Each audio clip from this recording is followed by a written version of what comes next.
Well, welcome to Flame of Truth again. We're glad you've tuned in, and we're going to continue a series we've been talking about in my church. We call it Open Windows, various doctrinal beliefs, and trying to find a way to put a very Christ-centered, grace-oriented spin on each of them. Over the years, as a pastor that speaks on the road, I fly out tomorrow to go to Philippines and Dubai and to Ghana. So I'm always collecting stories that I can use at the beginning of a message or to help illustrate a point that'll give people a little warm moment. And many of them had to do with the second coming and the judgment. How many jokes are there about coming to, St. Peter and so on? So I heard one the other day, maybe you've heard it, about a group of guys showed up in heaven and Peter says, "Can I help you?" And they said, "Yes, we're all from Brooklyn, New York." The guy who told it was from Brooklyn. And he said, "We're from Brooklyn, we had a car accident and we all died and we would like to come in together into heaven." Well, Peter said, "I don't think we've had anybody from Brooklyn before. Sorry if you're from Brooklyn. And so I better go ask God to see if it'd be okay." "Okay, we'll wait right here." So he went back and asked God and he said, "There's a group of guys here that died in an accident from Brooklyn, New York. They'd like to come in together." And God said, "I don't think we've ever had anybody from Brooklyn here before. Maybe that would be good for the place. Sure, go ahead and let them in." Went back out to the gate. A minute later, Peter comes running back to God and he says, "They're gone, they're gone." And God says, "What do you mean they're gone? The guys from Brooklyn are gone?" "No, the gates are gone." Well, it's not a very nice joke, I suppose, if you're from Brooklyn, and I change it to whatever country I'm from, just for fun. Why do we tell all these jokes about the judgment, where someone is going to sit up in heaven and decide if you are good enough or satisfy whatever criteria you need to get in? And of course, that's ultimately the question. What is the core? What is the passport? I have to take my passport tomorrow. What is the passport we have to get in? So we'll talk about that a little bit today. Many of you have heard my Michael Jordan stories along the way. So I was in Chicago during the high years of Michael Jordan, where Michael Jordan would take the last shot. Everyone else would get out of the way, and Michael Jordan would go 1-on-5 and do something spectacular and win a championship or a playoff series. And the whole stadium would be dancing and rocking, and we'd go outside and say, we are the world champions. We didn't do anything. Michael Jordan did it all.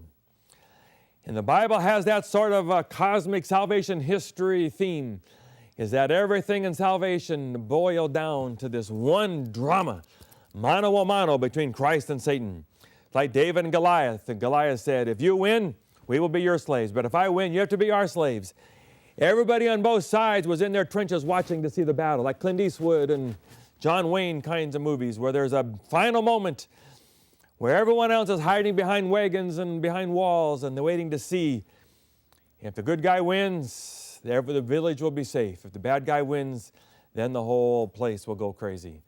Everything depends on the battle between the two champions. And that's what we believe. Jesus came down and he lived a perfect life. If he had sinned for one single time, even by a thought, that would have ended. We would all been lost.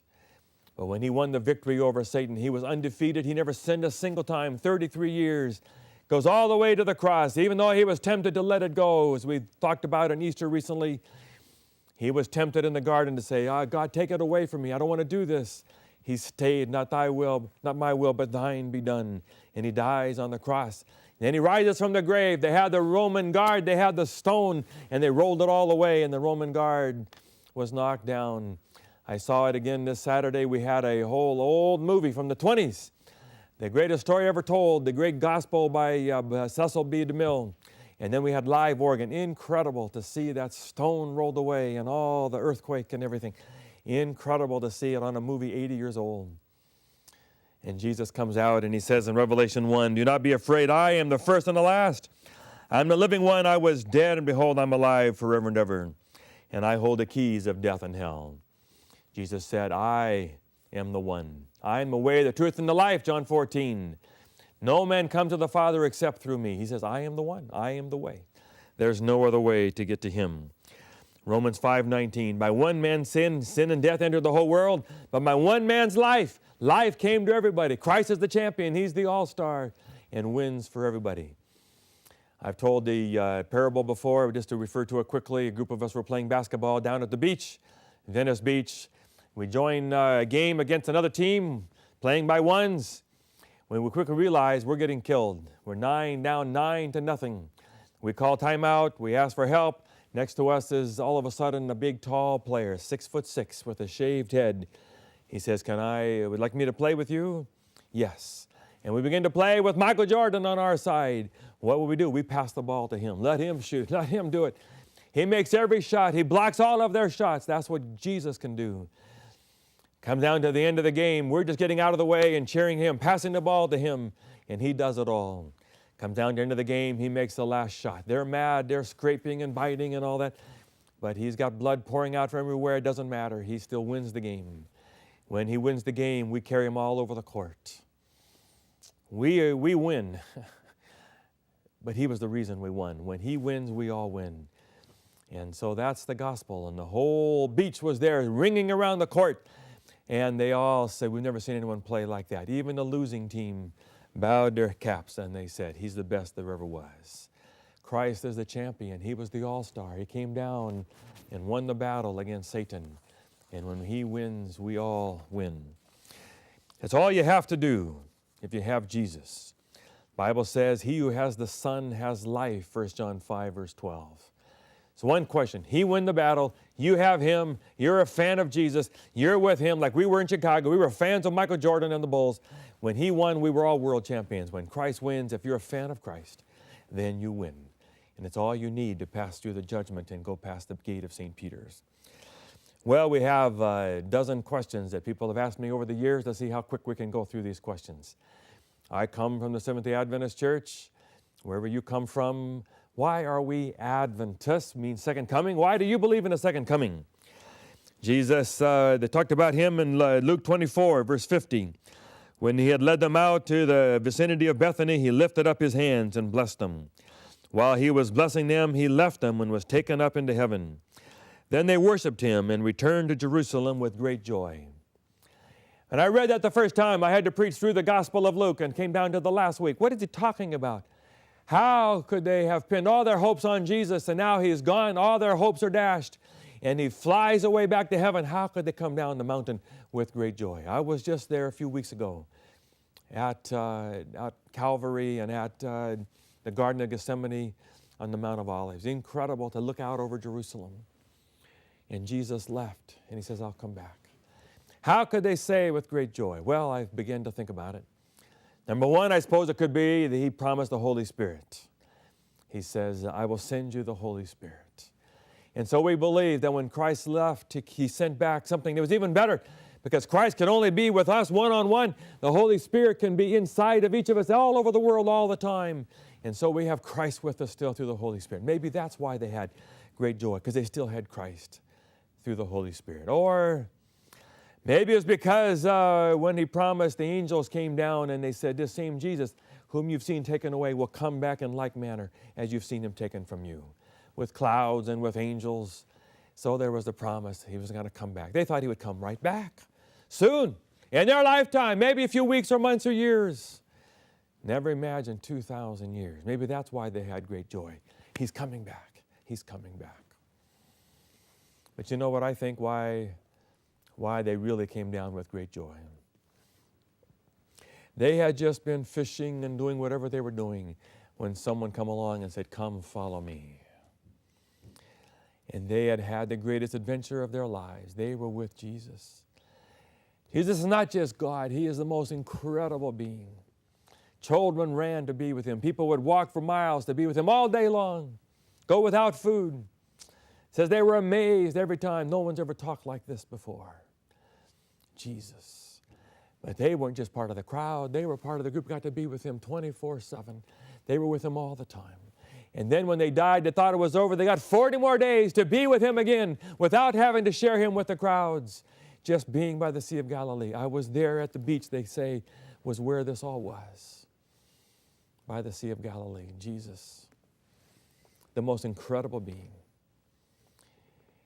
And I think that Jesus was so incredible that when they came down the mountain, they were still filled with great joy because the joy of being in the presence of Jesus more than made up for the loss that he was leaving.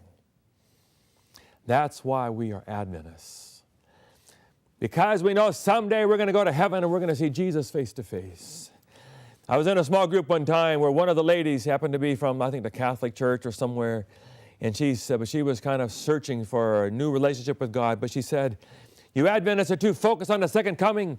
You need to enjoy life as it is and take responsibility for life instead of just waiting for an escape where you will go away. A few months later, she was a nurse downtown in kind of home health care, terrible downtown south side of Chicago. And she had seen enough. And she says, now I see why you folks look forward to heaven. But we don't look forward to heaven just for mansions and for freedom from sin and to see our loved ones together. We look forward to seeing Jesus, to walk through the gate. Sometimes kids will say, you know, I don't want Jesus to come too quick. They want to grow up, they want to get married, they want to have sex, they want to travel, they want to do all. Then Jesus can come when they're old. No. They don't know Jesus well enough yet. The reason we are Adventists is that we walk in the gates. We will see Jesus face to face. I say to the people who pass away, did a funeral the other day, the moment they slip away, their next conscious moment, they may sleep in the grave, who knows how long, their next conscious moment, they will see Jesus face to face. That's why we're so excited about the second coming. We're just camping here. It doesn't matter what spot you will have at the great banquet table, how many miles it may be, how far you are from the head table. You will feel as if you're next to Jesus and as if you had all his attention, as if you were one-on-one. That's what it means for him to be omnipresent. Question number 2, what do the other world religions believe? They all have a variety. Jews can say there is no afterlife. Some, they'll say your only memory is what your family goes on, or the buildings that you build, or people's memory of you. Some have more of a heaven. Islam, they have a kind of a heaven, but very low odds of you making it. I grew up in the world of Buddhism in Thailand, where technically they don't have a God, but they have a nirvana, which is the absence of anything, absence of being. No one's ever really been there and come back to tell us exactly what it is like. I asked one person, you know, what are the odds of making? He just began to laugh. 60,000 lives, I'll never be good enough. Christianity says in one life, you can live one life and make the right choices and be related to God, and you can be in heaven. And it's not just nirvana. It is not just spirits somehow playing harps on a cloud or in bottles on shelves with God. It means a real life, the best of our life today, and then far beyond that. No eye has seen, no ear heard, when mind is conceived what God has prepared. Incredible. Isn't it interesting that every single world culture has some understanding that there's another life coming? Ecclesiastes 3:11 says God has placed eternity in our hearts so that every culture longs for something more. This cannot be all there is. That's what we believe.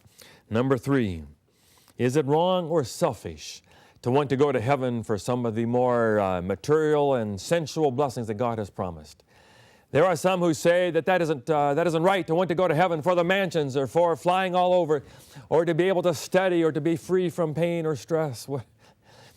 You should only want to go to heaven to be with Jesus. Well, I understand the meaning of that, but I would say the Bible is filled with these promises because they do make us want to go. Yes, we want to be with Jesus.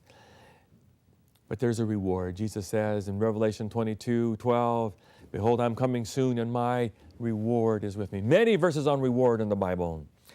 And God is not afraid or unwilling to use the promises of streets of gold and mansions and living forever. And he says it is far beyond the greatest thing you can imagine. He wants us to take our world today and imagine the very best, Hawaii, mansions, whatever it is, and then you extrapolate and project beyond that. And he uses that as motivation to say, it's worth it. It's worth it to make the kind of choices you want to make today to say, I want to be in heaven someday. That's what he promises. Someone told me, he says, once in a while, he said he was in an airport and he forgot a sandwich. He bought a sandwich and then something distracted him and he left a sandwich in the restaurant. Lots of people might forget something. Nobody forgets their Mercedes. It all depends on the value, see. What is heaven? You might forget it if you have a low value. But when you understand what heaven is, Little boy, when his father came in, said, "Dad, you have $50? What do you need $50 for?" See? What do you need $50 for? Father got mad. All you want is more money. You always want to buy toys. Boy went up to his room, was crying. Father went up there and said, "What did you want?" He says, Dad, I heard that you made $100 an hour.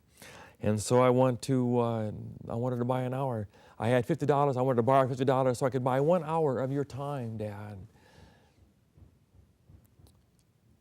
How much is it worth to you to have time with God? It all is a matter of value.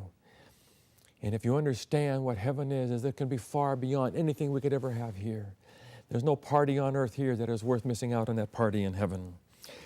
Number 4, if God is so anxious to come, why has it taken it so long? When he says, "Behold, I am coming soon." We call this the delay. Why is time delayed? He says, "I'm coming soon." Paul said, "The night is far gone, the day is at hand." Where? That's why the Jews can't accept Christ, because the world hasn't changed. The world has not been redeemed. Well, one answer is that people say time is different with God. God is outside of time. And days as 1,000 years. But he says that to us in our time, we're in time. And he says, "Behold, I'm coming soon." Some will say it's the gospel hasn't gone to all the world yet. And there's much truth to that. Matthew 24:14, this gospel of the kingdom will go to all the world. And then the end will come. That's why I go preach. That's why we raise money. That's why we have LLBN, to try to spread the gospel all over the world. But some will say, no, what God is waiting for is the harvest, what we call the harvest principle. In God, we're like wheat growing, and God is waiting for the harvest to be ripe. And when God is waiting for a critical mass of a group of people to be so committed to Him and so bought into His belief and His lifestyle and His values, until His name is on their forehead, until they would rather die than do anything that would dishonor God. When God has a people that are committed or living a righteous life, they will be His witness to the universe that it is possible. When Satan said it was impossible, he was wrong. God is waiting for a group of people to live and perfectly reproduce His character. Another argument is that God is waiting for the cup of iniquity, the cup of evil to fill up in the world. It's hard to understand. There's an awful lot of evil that has happened over the years. My particular view is that God is waiting for His character to be true to the world. Satan is the father of lies. He's been telling lies about what God is like forever. Jesus had to come down here and say, "No, I'm not like that. I am like this." 2 Corinthians says we have the truth about God in the face of Jesus. And we believe somehow at the end of the world, there will be a final witness that will tell the world what God is like. Revelation 14, verse 5. No lie was found. These are 144,000 with the name of God on their forehead. No lie was found in their mouth. They refuse any of the lies that Satan has told us about God, and they only want to tell the truth. And there will be a final witness to the world. 2 Thessalonians 2, verse 10 says, they perish because they refuse the truth and to love the truth. If you want to be saved at the end, you will love the truth about God. You will live and die to tell the world what God is really like. And you accept none of Satan's lies. Next question is, who are the 144,000? Real quickly as we get to this. Are they literal or symbolic? We would say they're not literal. No one knows the 12 tribes anymore. There's not only going to be 144,000 right on the number they're going to be saved. It is a symbol of all spiritual Israel who will be saved. What about the great multitude? Revelation 7. I study Acts chapter 2, and here we have two groups. One group is in the upper room, the most special group who have been with Jesus, the disciples who have seen Christ alive and followed Him everywhere. They're disciples. And they are praying, and they're finally filled with the Holy Spirit, and then they go out and they preach to Pentecost, and thousands of people come to Christ, great multitude. And so the upper room people are a type of the 144,000. A group of people at the end of the world who have committed to Christ. They have been with Christ everywhere, and they have His name on their forehead, and they have no lie in their mouths, and they are filled with the Holy Spirit and the latter rain, and they go out and they preach the truth about God. That's 144,000. And then the great multitude are all those who come through the message of God. I think what God is waiting for is for the world to hear the full truth. He cannot come until we have told the world what Jesus is really like and the way the Father really is like. There's going to be a final showdown. Finally, there's going to be these two sides. God will finally have to let Satan do his worst. There will be evil, will not have any limits. No shackles will be put on Satan. You do your worst. It'd be like an election. Okay, spend. Here's enough money. Spend. Buy all the spots you need. Try it all. We have an election going right now in our country. And there's all kinds of things going back and forth. Finally, there will be an election where God's full truth will be there and Satan's full truth will be there. And everyone will have a chance to decide. Would they rather live in a universe with God's plan or with the other side? There will be no gray, no lines of nuance. Truth, one way or the other. Revelation 12-14. And then people will have to decide, what are they going to do? And then finally, we begin to move into the last days. One question that always comes up is, will there be a time of trouble? How could there be a time of trouble if God is a God of love? Is God really going to find a way to send plagues down and torture and punish people like this? Or could it be, when Satan said, God said of the tree, if you eat of the tree, you will surely die. Satan says you will not surely die. Two systems of truth, two belief systems. And God will finally say, do you want to see what the universe would really be like under Satan's power? And he withdraws all his power and he allows evil to be its worst. Then I think we will know what God is really like and what Satan is really like. I have a parable I've used for years. I had a friend who played basketball in college. Marble Jones, he was the best. Incredible how good he was. And he was so good at passing the ball, he was a delight to play with him. And because he would give you the ball and you could make easy shots. He would win all the time. But there were some people who don't like playing that way. They wanted to have the ball all the time. They didn't want to pass. They didn't want to be in this kind of a spirit of camaraderie and cooperation and team. So they finally just left and they formed their own game in another gym in my parable. And there they had fighting and they were tough and they were gunners and they just played for themselves. And gradually there were so many fights and so much trouble. They finally killed each other off, and finally the lights went out, and finally the game closes, and only the game where the Jim of Marble and his group were still playing. I think it'll be like that at the end of the world, is that God just finally lets go. The people who don't want to live God's way, part of his community, part of his game, just choose to go to another life and another world, and then they can choose which world do you want. One, the lights will go out. One, the lights will live forever. Number 7, what is the close of probation about? The Bible says in Revelation 22:11, he who is righteous still, he who is wicked still. There will be a time when the judgment will be settled, and everyone will have decided one way or the other, which way are you going to go? Revelation 15:8, and the temple was filled with smoke, and no one could enter the temple. When Solomon dedicated the temple, it was filled with smoke because they were beginning the ministry of the temple. And now at the end of the temple in heaven where God has been doing his forgiving and ministry, finally the judgment is over. Everyone's decided. No one's going to change. The smoke fills the temple and God comes. That's the close of probation. I grew up scared to death that the close of probation would just sort of show up. And what if I wasn't ready? No one's going to show up 5 minutes later and say, hey, let me in, let me in. God does not close the door until he looks around and says, is there anything else I could do to win your heart? Anything else I could do to convince you? Any other evidence, any other questions and answers? When everyone has made a final decision, that's the close of probation. No one will be surprised.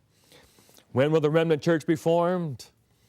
I grew up with the idea that the remnant church was sort of already settled a long time ago. And I believe that God has given my particular church much truth to give to the world, the remnant message to give to the world. But the remnant, officially, those who will be saved. Now any church is filled with people that are a mixture. Some will be saved and some will not. Those who will be saved will be formed at the close of probation when everyone makes a choice, one or the other. No gray, no nuance. Sheep and the goats. That's when the remnant church is finally formed. John 10, where I have sheep not of this fold, they will hear my voice and they will come. That's when it'll happen. Number 8, somewhere I heard that there would be a time without a mediator. That there would be a time when you would have to go through a period of last days and the plagues without God, without the Holy Spirit, without forgiveness. No, Jesus says, I am with you always. Hebrews 13, I will never leave you. Hebrews 13:8. No, God will always be with us. Hebrews 7:25, Jesus, whoever liveth to make intercession for us. We will always need grace. We will always need Jesus. We will always need the power of the Holy Spirit. What it means when it says there will be no mediator, no intercession, is that God has been intervening to keep evil from being unlimited. Otherwise, the world would just go crazy. Romans 8 says the world is groaning under the bondage of sin. There will be a day where God will say, no, I'm not going to intervene anymore. And then we'll see what the world is like. But God will protect the righteous. Psalm 91. What about the secret rapture? And there's a movie called Left Behind. We don't have time to go through this at great length. The idea that people could just all of a sudden evaporate and be taken to heaven right out of their planes and cars and everywhere. No, we want to be very careful. The Bible is clear. Every eye will see them. If you haven't seen Jesus come, then he hasn't come. Yes, it is true that there will be two people at the mill, or two people in the field. One will be taken, one will be left. Yes, that's true. But it won't be a surprise. Jesus is going to come with a shout and the trumpet of God and take those of us with him. It'll not be secret. We will all see. There will be no 7 years taken off from Daniel 9 and brought here to the end of the world and Jews taken to heaven and missed the time of trouble. No, we're all going to live through it, but God will protect us through the whole time. There's no second chance. You live your life, you make a choice, finally one way or the other for God. What will heaven be like? Far beyond anything you've ever imagined. You will walk into heaven and just go, this is what I've been waiting for. Everything else has been camping, waiting for that moment. Finally, there will be all the judgments.